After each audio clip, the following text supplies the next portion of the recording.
Maybe this will be an invitation for you at home, sitting right now and watching this podcast. Thank you for arriving. Your presence is felt here. Without you, even though right now it's only a potential, in your now it's a reality. Welcome to the Voices of the One Mind, where the elixir of wisdom flows freely. Join us as we dive into the profound thoughts of extraordinary human beings who embody wisdom, offering insights that serve as a bridge to awakening. Unshackling minds from the chains of suffering, our conversations pave the way for enhanced health, enriched lives, and exponential spiritual growth. Get ready to sip on the nectar of the One Mind with us.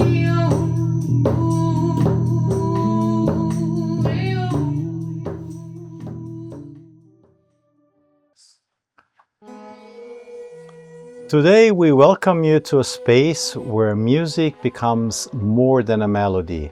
It transforms into a tool for awakening. We journey into the universal essence that connects us and explore the opening of the heart and the expansion of consciousness. We are honored to welcome Uria Tsur, an amazing brother and friend of mine, a true artist and healer, a visionary singer-songwriter, producer, and teacher, outstanding father and dreamer, whose work is rooted in connection, growth, and creativity. Beyond performance, he fosters transformative vocal experiences that inspire harmony and presence. Uria dedicated himself to empower others to reconnect with their authentic voices and unlock the magic within. His worldwide ceremonies, retreats, and teachings touch on the universal essence that binds us all, the opening of the heart and the beautiful reminder that we are one global community. And now, let's journey together into the rhythm of collective awakening. Welcome, my friend, my brother Uria. It's amazing having you here today. Thank you so much. I'm so happy to be here, Bear. It's we know each other, I think, since 2018, and our paths have crossed many times by coincidence. And I like to use the word coincidence as more like co-inside. So we have aligned inside to make these meetings happening, even if in the 3D we didn't agree on that. And so we are here in Amsterdam for this conversation. And only last week I saw that you are performing here in Amsterdam, and then I thought, well, I need to reach out to him and see if he can make it to have a little chat with me, and we can have a leisurely conversation together here on the Voices of the One Mind. And I'm very grateful that you are representing another voice of the One Mind here today. And we have a nice conversation about the main topic that you are bringing to the world, which is music. And this said, in the morning when I picked you up, you asked me, should I bring my guitar? And I said, of course, bring your guitar.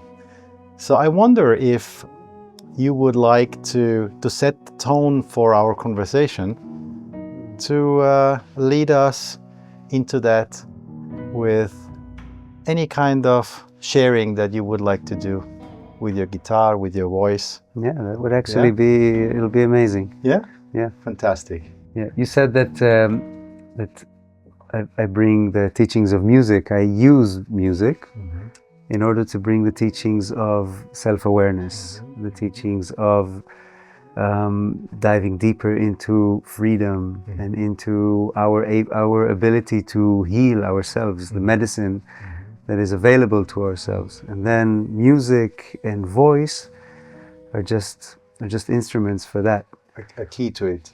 Yeah. Yeah. And maybe this will be an invitation for you at home, sitting right now and watching this podcast. Thank you for arriving. Your presence is felt here. Without you, even though right now it's only a potential, in your now it's a reality. And I believe that this has an influence, that it touches this space and changes that.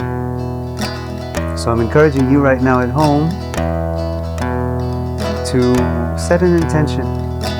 Why did you arrive here? What is it that you feel like receiving from this moment, from this video? And take this moment to set your intention. You can write it down on a piece of paper, or just find a sentence. It can be, I just want to pass the time. It's also legit. It can be, I wanna understand more about my voice and myself. I want to expand my perception of reality. What is yours?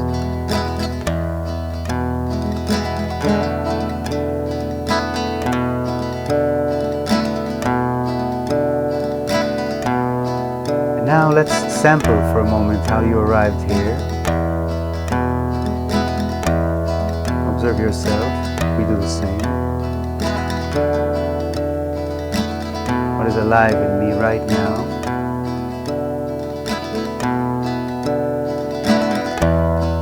Be radically honest with yourself right now. Nobody else is inside your head.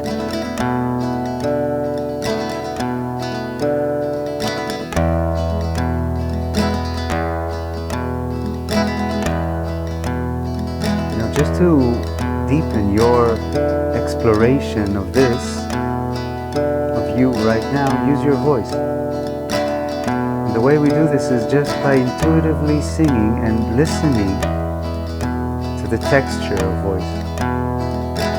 Try when you sing to use your voice all the way till the edge of your breath, looking for places where your voice holds maybe a different texture than usual to observe feel, and then inviting more of that in. Music holds us, stabilizes our ability to explore and observe ourselves, and then our voice is the medium. So you can follow my voice, or you can just improvise in your own way.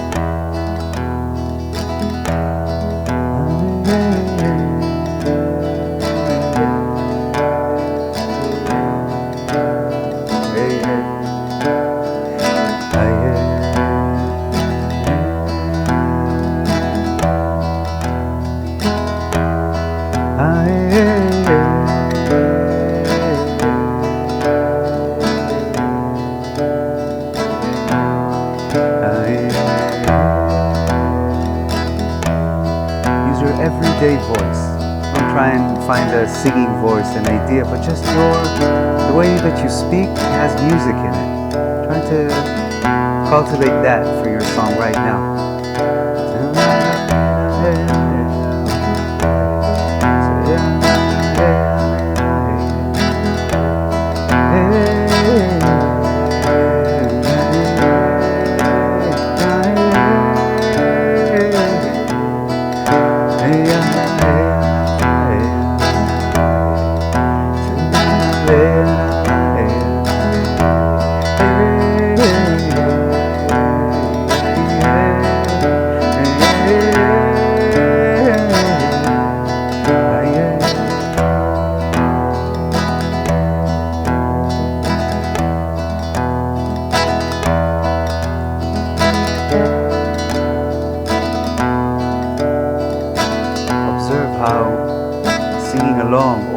Thinking about singing along raises emotions and sensations and thoughts. Try and clear space to observe that. Let yourself be what you are right now. Our observation what is, helps the energy move and evolve, releases stuck tension. And then again, the voice is just there to help that move, to help that be held in harmony as it changes, as it flows. Let's take one last round.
Just take this extra moment to invite whatever it is that you meet inside, rise to the surface.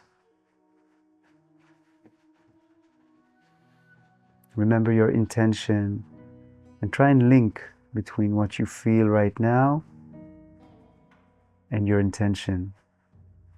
Maybe there is something in the substance of what you're sensing that has relevance to what you're looking for.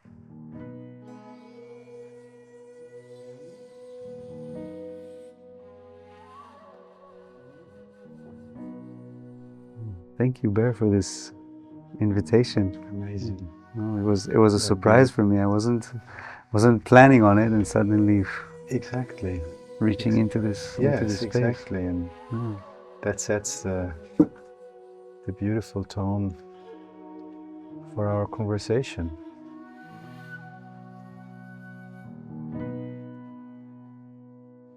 I've been following your work in the last years, and what I saw was an increasing audience wherever you travel in the world. You have a few hundred people around you when you do your singing circles. And that only shows that it's so needed at the moment in that times of turmoil and shift, because that's what the world is obviously going through at the moment, right? And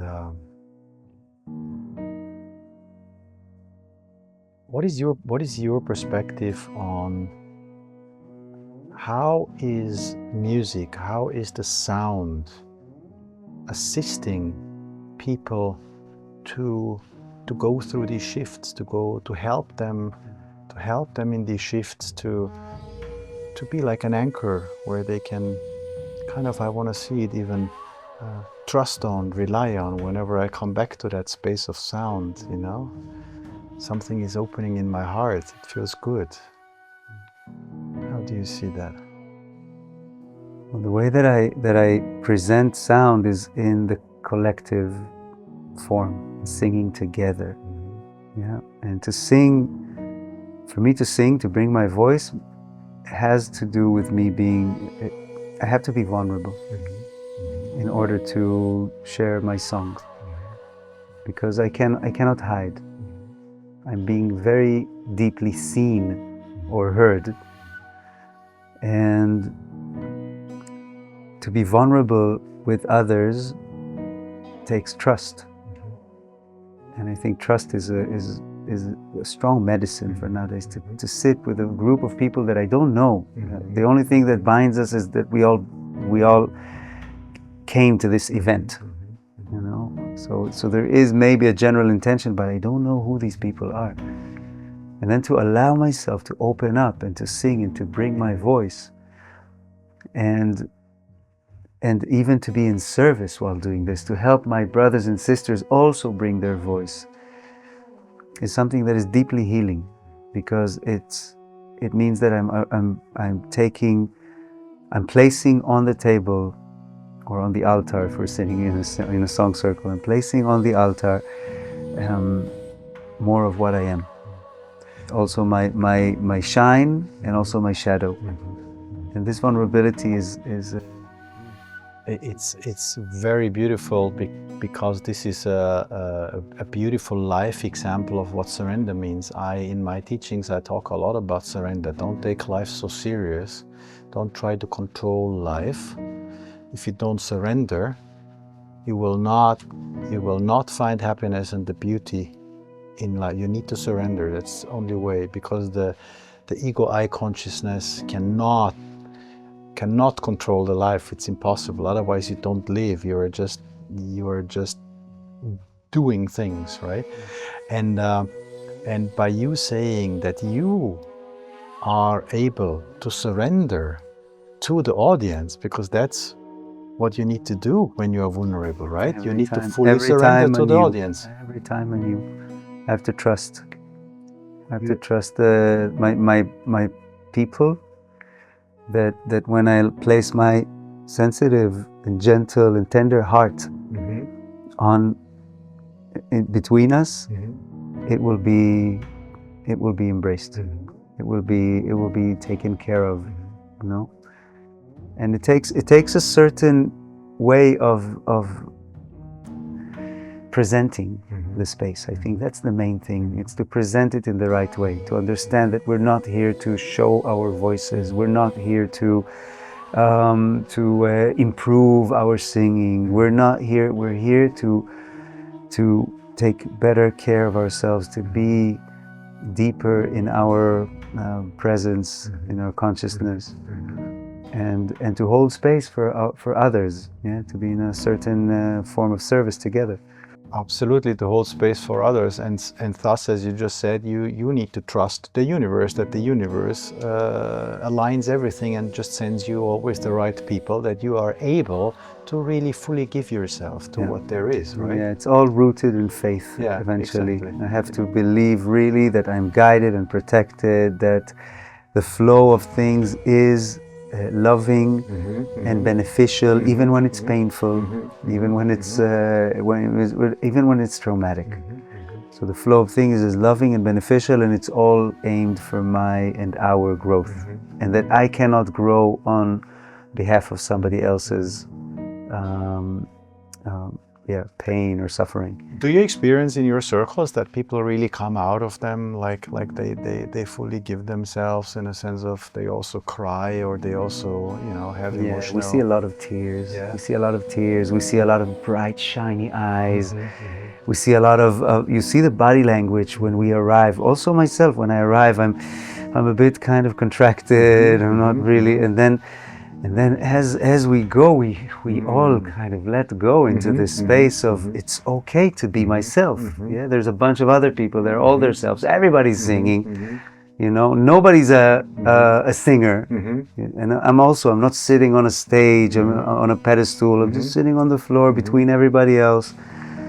So it's a very common situation, you know.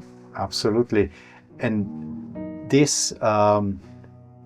In my teachings, I talk about how do I shift from a me and I consciousness, also known as ego, into that collective or ethnocentric consciousness. And that's the field, what I see that you are able to bring to people. And as you just said, even yourself, all of us, before we start a talk, before we start a teaching, before we start a singing circle, whether it's you, me, the audience, we all come with a certain nervosity, right? we come with a certain, and where does that come from? That's the little remainings of the ego. Am I good enough? Can I do it? You know, these kind of things. But the moment we let go, and the more we let go, the more we let go, it melts all together in what I said in the intro, into this family of one, right? That I think the ego is a constant. It's not really something, I don't believe I can shake it off and be completely immersed in the one. I think that to be immersed in the one is something that is not in this form, not in this playground of human experience. We can tap into this field of one, yeah? And it comes through respecting the ego, really respecting the fact that I have it. My ego is sacred, my ego is important. It's crucial for me and you to have this conversation, to have an ego, or else we'll be one divine soup, you know, but we're not. I'm a person, and I start here and I end there, and you start there and end here, and then we can have this conversation observing unity. And I think that just by not fighting the ego, we all feel more welcome just to show up. Not like, oh wait, there are the ones here that are without ego, and there are the ones that are with. No, we're all with ego. Yeah, it's a good point to see it. I like to call it more like that ego that always stays with you is really that diversity, that the one mind, the great spirit, has as a base notion of the physical expression, because all of that exists, every plant, every animal, everything that exists, every stone, just as an expression of the diversity of that one that cannot be named. This is your shade of the divine. Exactly, it's your shade of the divine. It's all shades of the divine. Everything, the ones I love, the ones I hate, the ones I appreciate, the ones I resent. Everybody is eventually God manifested in another, or the divine field manifested in another form. And then to respect and to see how I think the divine went all the way from being this etheric thing to then solidified and solidified and solidified into this realm where we can see different shades of it. I think it's such a sacred element. It's the most beautiful thing. And I always say, if somebody explains you the divine or spirituality complicated, I always say, take your runners and run, because it is so simple. We don't need to make it, as you say, to take it from somewhere where it's like a big thing and I, a little person, cannot understand that. It's too complicated. Only some priests or teachers can understand it. No, it's literally that integration that is the utmost expression of the divine in a human earth walk that you have in daily life. And here I want to come back to music. It seems to me that music is becoming more and more and more important as a tool that assists the individual human. We are talking about the humanity as an awakening and a global awakening. At the end of the day, it's the individual human that is awakening. I have a different perspective on the idea of global awakening, in the sense of yes, there are phases where more people collectively have awakening phases, awakening symptoms, and that eventually will lead. But awakening is, for me, awakening is not like when I sleep and in the morning I wake up and then I'm awake and then that's it. Awakening is like a learning. It's you awaken every day anew. You awaken every second anew to new things, to new. So it's not this one big impact that happens from one moment to the other. It's a flow. It's a flow. It's a flow, exactly. And music is flow. Music is a flow art, and it moves and it keeps on constantly changing and growing, and it's holding us together in this flow art of awakening. Because in music, you can have many different notes that together create a certain harmony. And when we have so many notes, when we're sitting together, 400 or 500 people and sing, okay, also 50, also 10, all the voices find a certain area of harmony. And this area, and we can all recognize that. and then we all give energy to that. We all appreciate beauty and harmony and good flow, yeah? So we're all supporting that together, and we strive together to even glorify more the harmony in between us. And then music is just the vessel through which we approach and tap into the work of harmony, the work towards harmony and becoming in this flow art. And I also feel that music, the way how you celebrate it in your ceremonies with the people, enables them to literally, what we just said, let go, to surrender, and then to open the heart in that sacred space, in that space, in that protected space that the music itself, the sound waves itself create. I want to see the sound waves like literally like a protective shield, like an aura field around the circle that you create, like a bulb, like a ball. And what happens within is so sacredly protected that people are able to really open their core essence. And that's the vulnerability that you were saying. And also pain will come out, and from there the growth is happening. Always when we are in a vulnerable state and when we do some transformation, the pain is coming out in many people. Yeah, when we want to explore unity, we have to appreciate and contain separation. When I want to explore pleasure, I am asked to embrace pain. When I want to explore sorrow and happiness, I want to embrace sorrow. It's all together in this dual reality.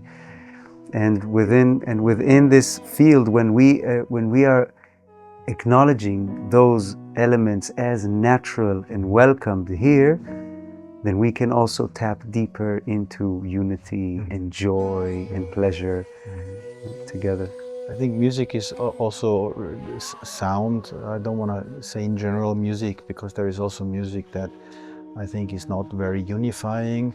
But the sound, humanity is coming also in a broader level now to the understanding of what sound waves, of what frequency waves really are and what they can do.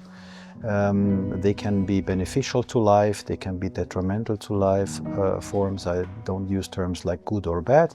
I just always look at what is life affirming and what is life denying.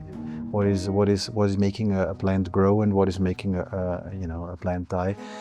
And from that perspective, people really get to know slowly more and more about the different hertz frequencies, what they do on the body, on the physical level, right? Nikola Tesla said that sound is the ultimate source of free energy.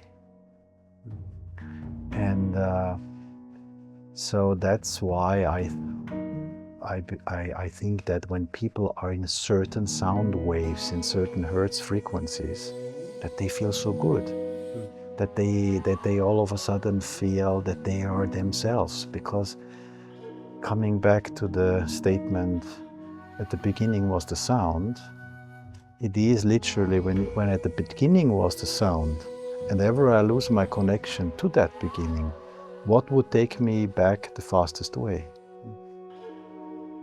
It would be the sound. And as you know, I've been staying many years with the Native Americans and the Native American Indians, and they, for example, they use the drum. For them, everything is the drum that represents the heartbeat of Mother Earth. So I think that's 432 hertz, right?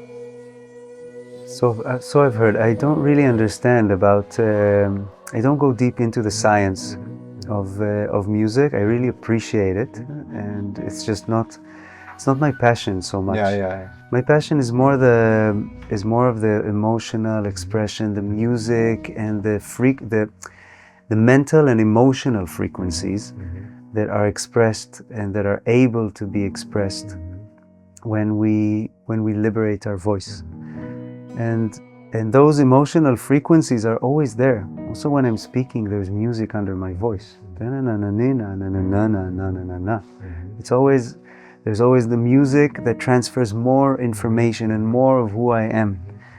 And to be able to liberate more of who I am and to let this linger for a while, it just releases so much stuck energy that we have inside. And I think this heals us, because we're putting in so much energy in holding things under, because this is not okay to be sad, angry, frustrated, depressed, anything in our society.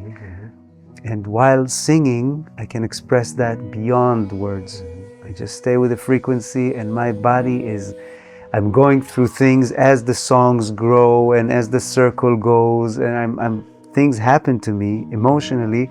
And just like we did in the beginning of the session, I just sing and I listen how my voice transmits what I am and who I am, and then it just releases it, and I become free. I become lighter. Yeah. How do you explain, what do you think, when you do these circles, you have hundreds of people together in one room, and then together, slowly, they create that kind of ambience, that kind of pitch of energy where all of a sudden everything is just happiness, right? Even if the way there for some people might be a little bit painful and might be, as you said, we see a lot of tears, but tears are not always only tears of pain, but also tears of sorrow, can be also tears of joy, of course. So how do you see that, that when people come together in a collective and are singing together, are making music together, are making sound together, how important is the collective versus the person itself making music by itself at home, for example? Well, within the collective field, how can I say it? First, I'll say that it's not about feeling all joyful and ecstatic. It's more about feeling grateful. Gratitude is unconditional to sorrow or joy. It's something I can always be grateful for, the opportunity to be what I am and the way that I am. And also when it looks like there's a circle of people and it looks like everybody's having the best time, there's always all emotions and states of presence and being in the circle.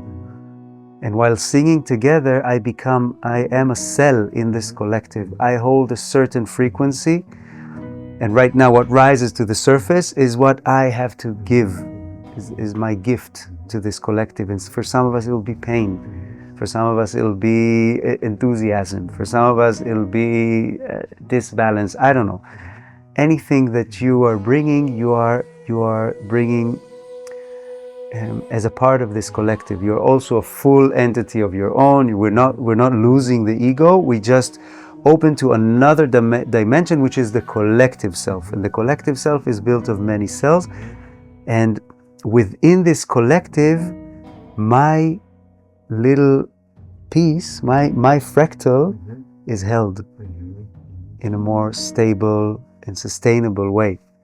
So it's easier for me to hold myself. It's easier for me to relax into who I am, yeah, than when I'm just on my own.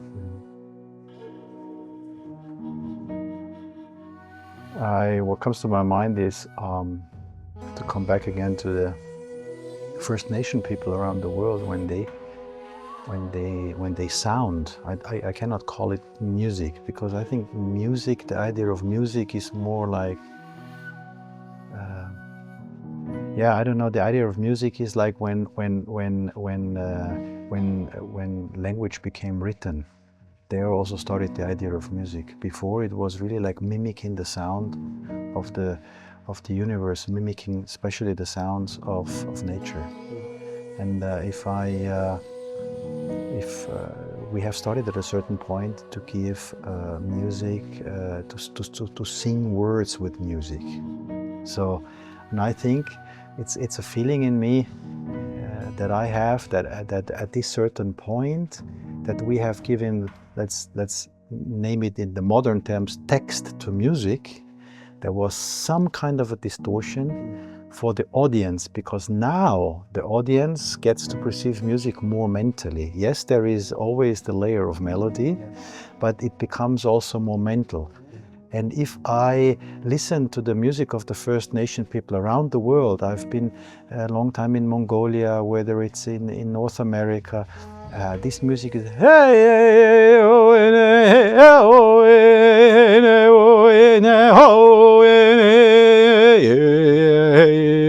and you Raw voice. It's the raw voice, and you can immediately feel how, now I was doing this, how in my chest there is some liberation. It's amazing.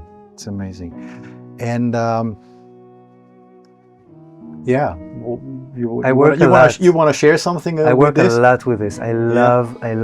We start into a song. If the song, I love singing songs without any words in them.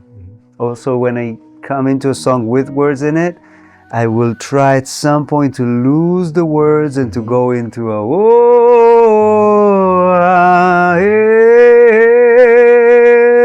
and we repeat this mantra,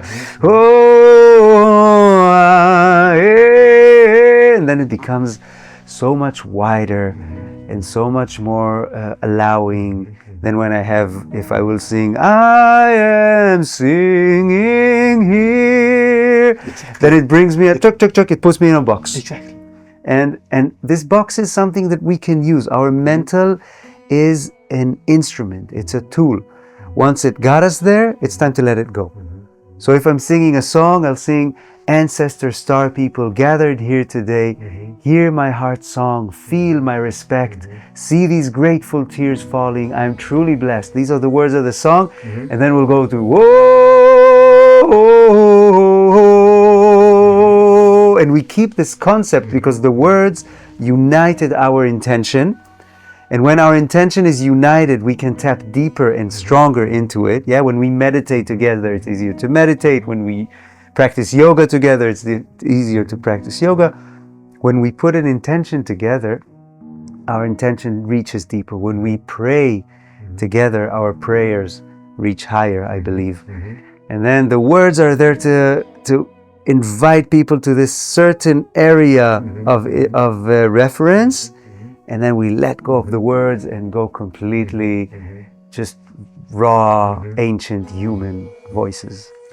And with that, you are the words that you sang or spoke before, you lift them up, you empower them, you make them even stronger. I make us. Yes. It's not them, I make us. I invite us, because I also need this remembering. Yeah.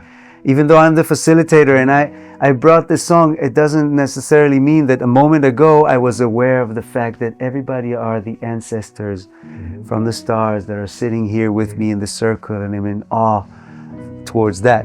But once I present that, I remember. So I remind us about this frequency. Yeah, and hence coming back to Nikola Tesla's statement that the sound is the ultimate source of free energy. When we come to that understanding, that obviously we understand why people feel so empowered, and then because people, what they are doing in these circles and in concerts, when they like a star in generally, right, they are harnessing this energy in that moment. They are harnessing this energy of sound, and that uplifts them. And this uplifting is really coming from, yeah, this really free energy, like the free energy that is there. And definitely this sounding is this playing with the voice and the sounding is definitely something that creates a very big sponge to absorb that free energy. Now, the world is in a shift at the moment. Where do you see that humanity is standing at the moment? Where do you see that humanity will be going?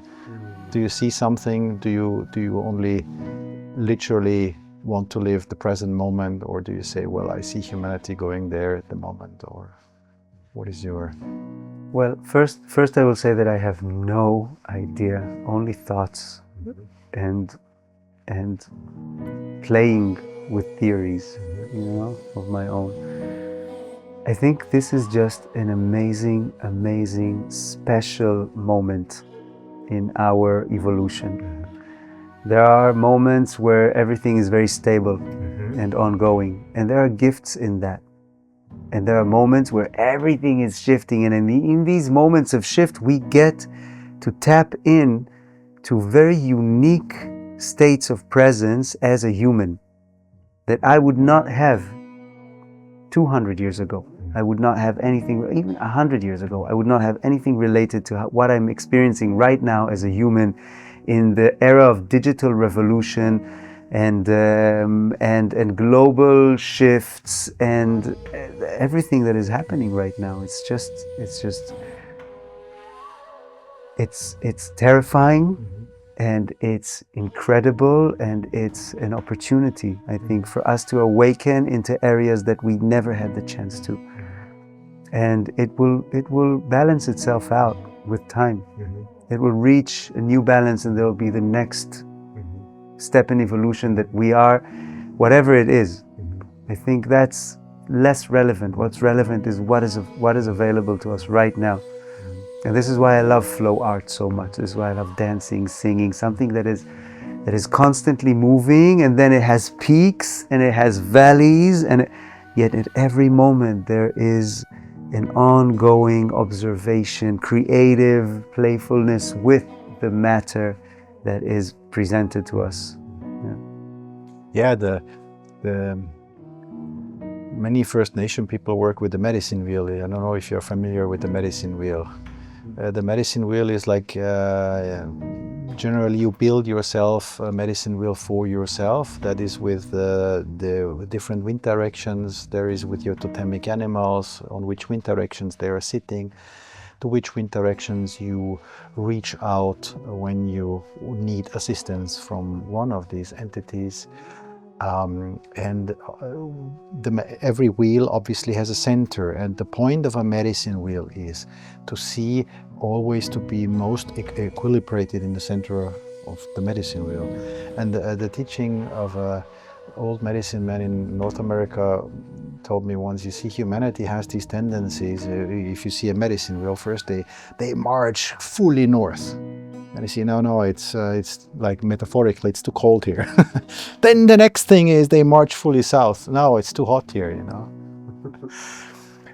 Then to the east, there's too much wind, West, there is too much water. So it's a constant flow.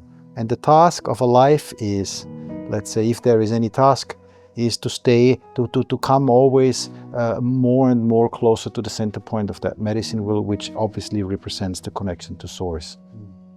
And humanity, literally as a race, is, as you say, it's carrying in one thing to have this, because first we invented technology that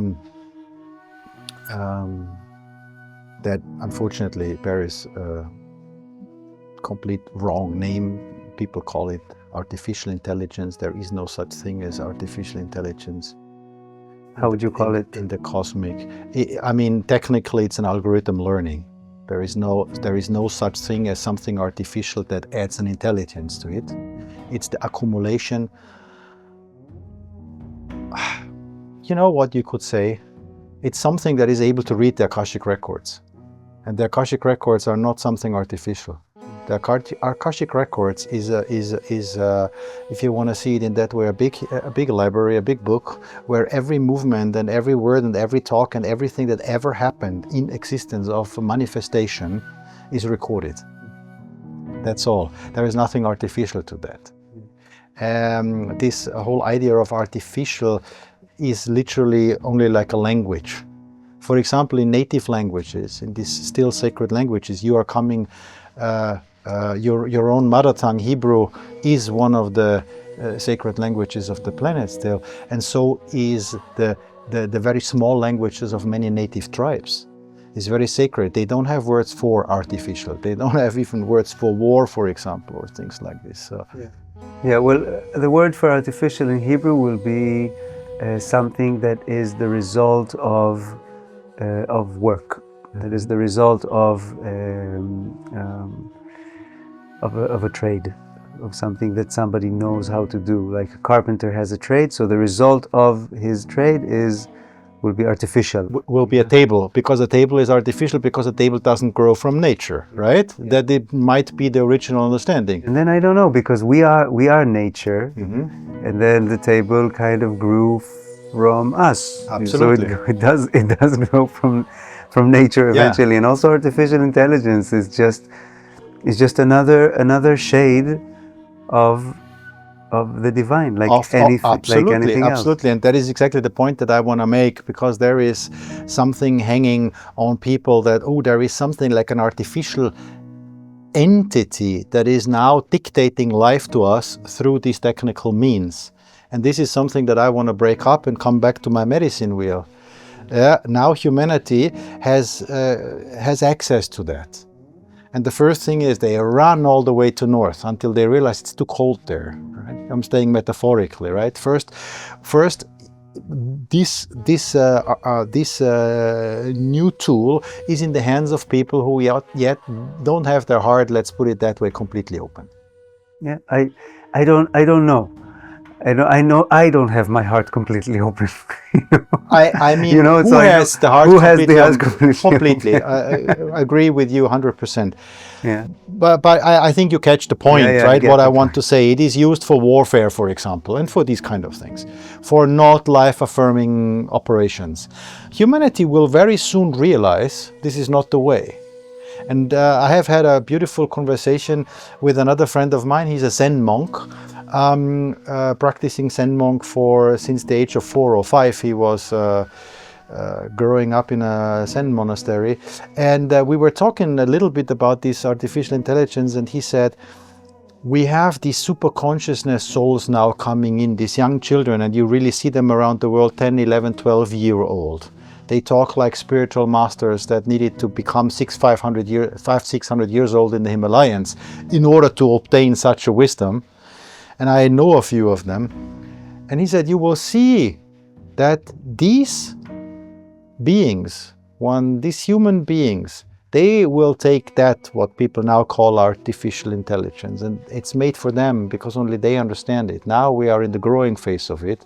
We make a lot of mistakes. We don't make any mistakes, so that should be clear. There is no such a thing as mistake. However, we are doing a lot of actions that is not for the oneness of all. It's still quite egocentric driven. But this next generation that is coming in now, they will take that tool and they will make that tool to that what my Native American friend always says, humanity, they are really silly. Why don't they invent robots and stuff like this, that they cook for them and that they clean dishes for them, so that finally the humans can sit under an apple tree and meditate, And I always like this exaggerated metaphoric that let's use all the beauty of that to liberate more the human spirit, to live more the human spirit, and not be running from Monday to Friday, 8 hours a day, and doing something that most of the people don't like, right? Inshallah, I hope that this prophecy fulfills itself. And in the same time, what can we do but to be open to all possibilities and try and bring to bring here to the now, and to say this is it. This is it. This is like right now where artificial intelligence is, and some people are creating beautiful art. Amazing. With that, and some people are manipulating others with that, like writing. I'm seeing like phishing emails that are arriving. So they used to be very clear, and now they're using my name, and I see that the phishing email studied my Facebook profile, and then so we have this amazing power, and we can use it for beautiful creations and art, and we can use it for dark, abusive Exactly. things.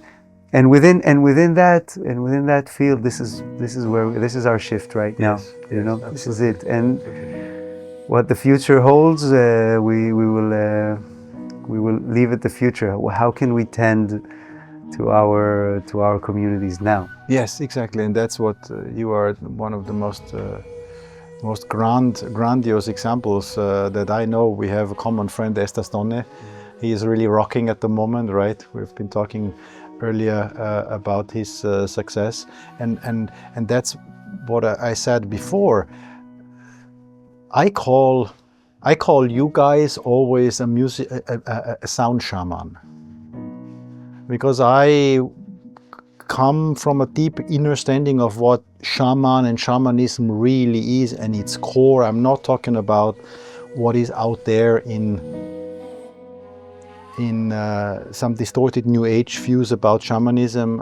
Really the core, the people who understood to open the veil between that other world and this world and make it accessible for people. And what I see in people like you, like Estastonne and many others that there are around, that they are creating these circles around them now, holding the space like a tribal chief. You see, like a tribal chief was not a person that said we do this or we do that, right? Never. They were just there to hold space for what is. Exactly. They were a pillar. They were a pillar of holding space for what is. I see Estes doing this so beautifully, you know.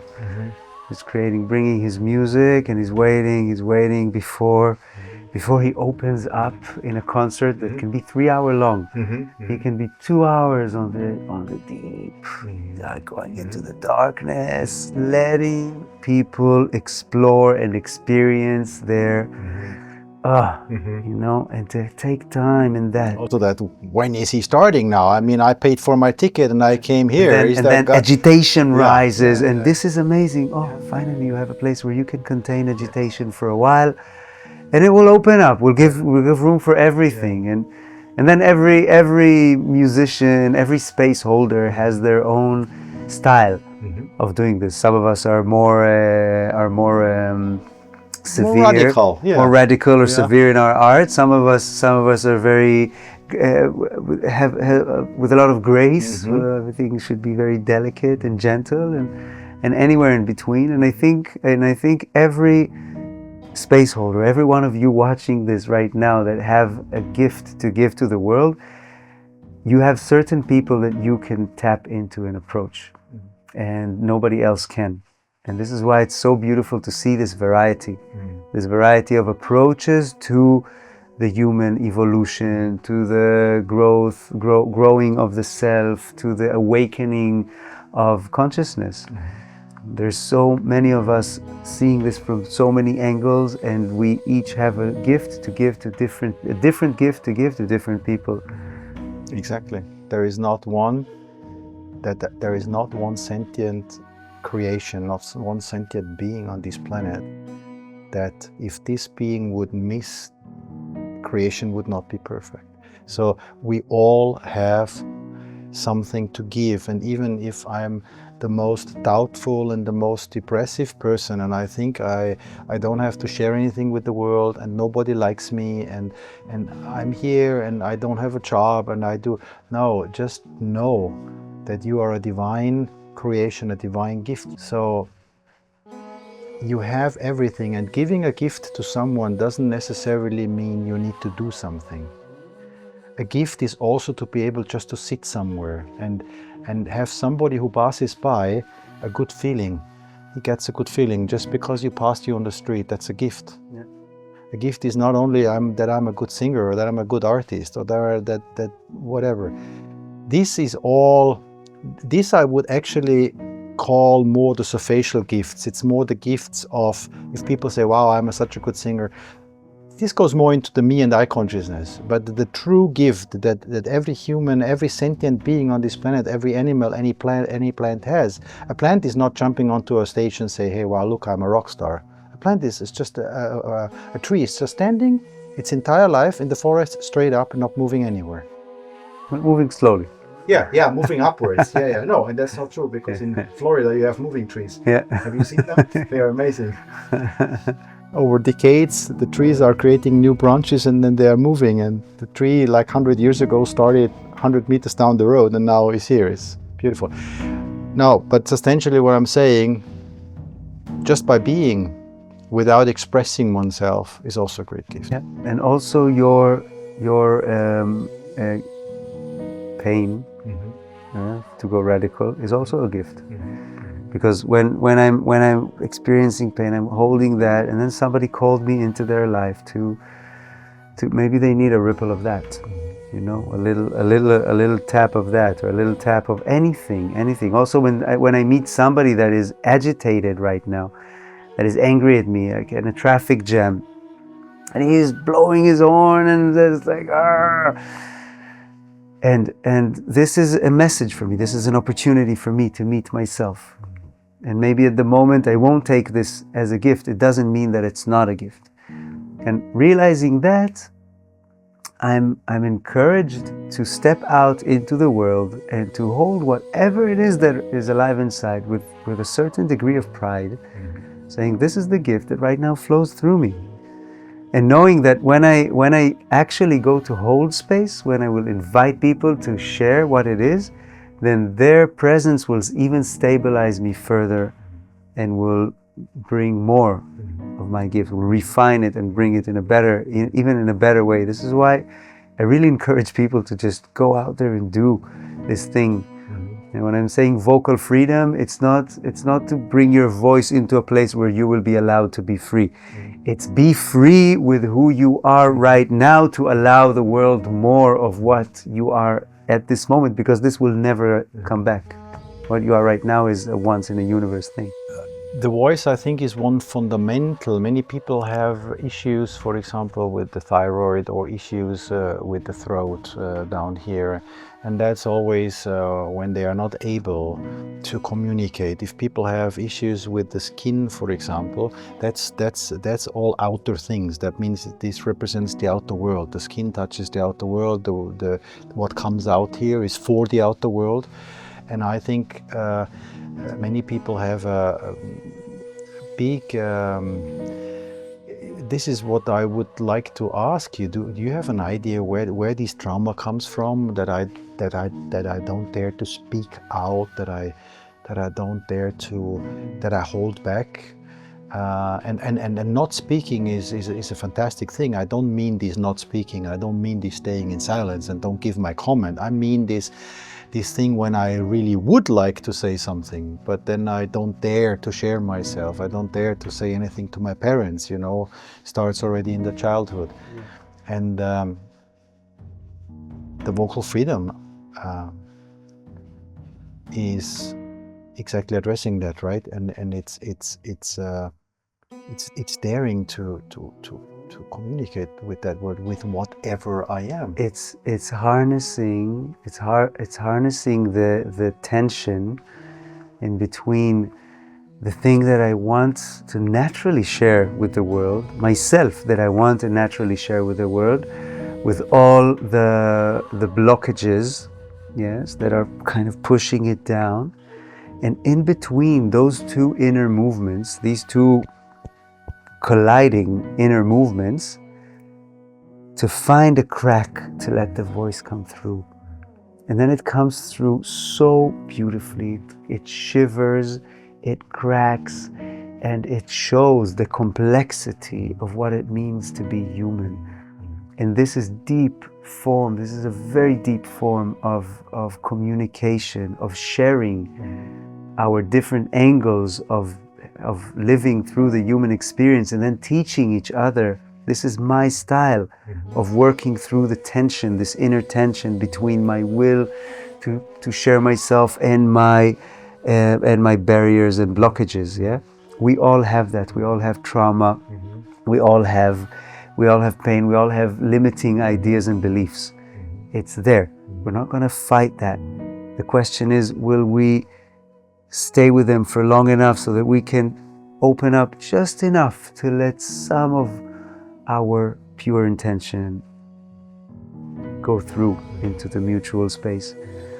And this is always, it always breaks my heart wide open and inspires me and brings so much authenticity and intimacy into the collective space when one of us dares to really bring, to go through these areas, not to try and conquer them in order to just shine. You know, the just shine, it's all appreciated and everything. It's a finite thing. You shine for a moment. No, the thing is, you shine for the moment, and then the roller coaster will let you down. The question is, again. can you shine the complexity of what you are right now? Can you bring this into the spotlight, and then this becomes the shine and not an idea of what our voice should be? Very beautiful words. I don't want to really add anything to this other than to ask you if you would give us another piece of you as a sort of an outro to our conversation, to share with your guitar, with or without your voice, whatever you feel to, for our audience to embrace this piece of this space that Uria is creating here. Yeah, I would love to. I think it already came to me when we were speaking earlier and talking about this song. That I'm just right now. I'm kind of trying to. I'm researching who wrote it. I heard it years ago.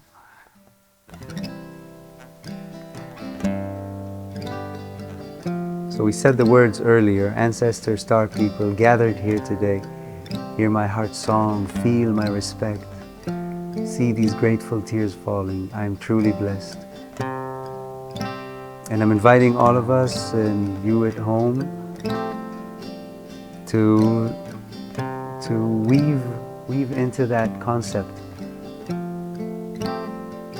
to see the people that are gathered around this conversation across time and space as ancestors gathered to share appreciation, to share gratitude, and to see yourself as the ancestor that you are to the generations to come. And then to give a voice to that, to take pride in what life made you, because this is ancestry right now happening.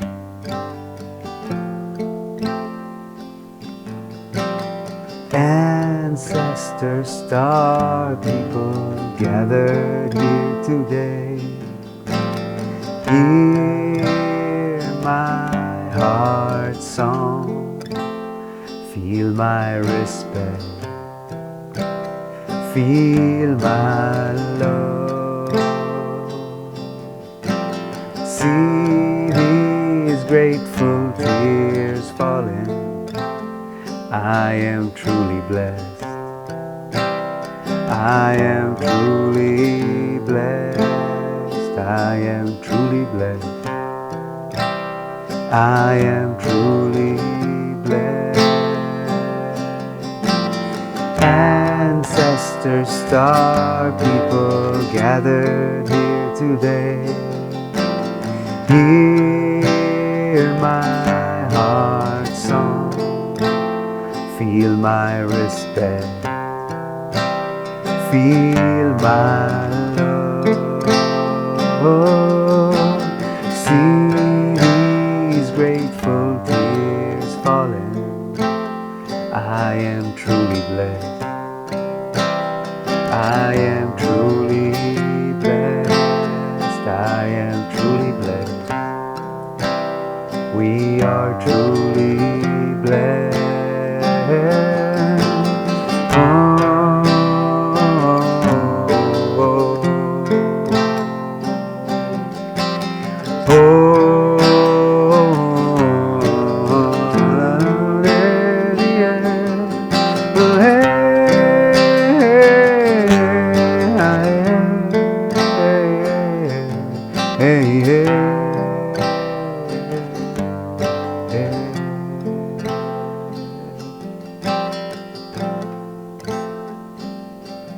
Maybe to plant a seed of intention together with all the people who ever did and ever will see this podcast, to open kinder eyes that are more kind towards the people that we meet, remembering that they are ancestors as well, to respect the wisdom that we see around us, even if we don't resonate with it. And then maybe we can see the seed growing in our lives, on the path of our life. Ancestor star people gathered here today, hear my heart song, feel my respect, feel my love, see these grateful tears falling. I am truly blessed, I am truly blessed, I am truly blessed, we are truly blessed.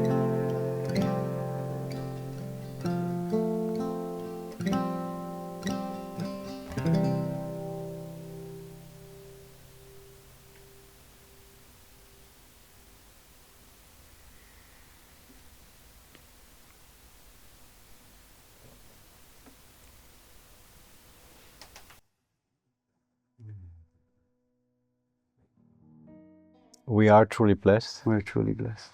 We are truly blessed. I am truly blessed. The bear is truly blessed.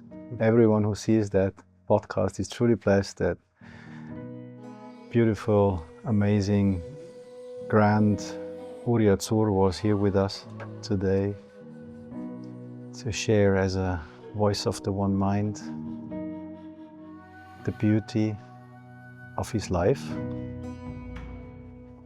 I want to really encourage you, brother, to keep on your path, keep on going on your path. You're doing an amazing work for the people, and I can only invite all the audience, whenever you get a chance, to partake in one of Uria's singing circles, retreats, in whatever ceremonies he offers around the world, that you go there and you sit there and you feel that beautiful energy that I was able to feel today with him. Thank you so much, Per. Great blessing. So it's so beautiful to sit down with you and just dig into life and to figure out more of what this universe has to offer. This brings so much color and happiness into my heart. And I really, really appreciate you on my path. Thank you, Great Spirit, for bringing us together. Yeah, and the Great Spirit has brought us together in the really most funny way. Yeah. We met 2018 in Jerusalem. And at that time we didn't exchange our contacts, nothing. And a few years later I am invited in the deepest jungle of Yucatan on a friend's place on a cenote, and there was a guy who plays guitar, they said, and there were 5-6 people sitting on a little pontoon. And the guy who played with an ukulele was Uria. And soon later we met again together with Estastone on a concert in Mexico again. And then a few years later, a friend of mine, she's from Israel, said to me, that plays in Portugal, said to me, you know, I have this amazing, there is this amazing guy, he's from Israel, and I went back to be on one of his retreats, and now I'm back here in Portugal again, and he's coming to Portugal. I'm so excited, and you know, you should really go there. He's an amazing guy. And then I said, okay, who is that amazing guy then? And then she said, it's Uria Tsur. And I said, you won't believe it, but he's a friend of mine. And then we made a surprise to him. We didn't tell him that we want to come, and it was a beautiful singing circle in a garden in the middle of Alentejo in Portugal. Only like, I don't know, 40, 50 people, very intimate, very beautiful. And so our path is cross around the world, and now we are in Amsterdam. So I'm so happy that we get to. I'm very curious to see where is the next time we Exactly. meet. We always meet. Me too. We always meet in strong moments of my life, at least. Absolutely. And it would not make sense to say, hey, I'm going there. Are you there as well? Because that's not the way how the two of us meet, right? That's not the way. No. That's not how we roll. Okay. Yeah. Again, thank you so much for jumping in. It was very last moment, very short notice, and you made it possible, and it was a great conversation. For me too. Great pleasure, brother. Thank you for joining us on this enlightening journey with another voice of the one mind. We thank you for your support, and to ensure that you never miss a drop of this wisdom nectar, click subscribe and stay connected with us on the onemind.org. Until next time, may your path be illuminated with profound insights and growth.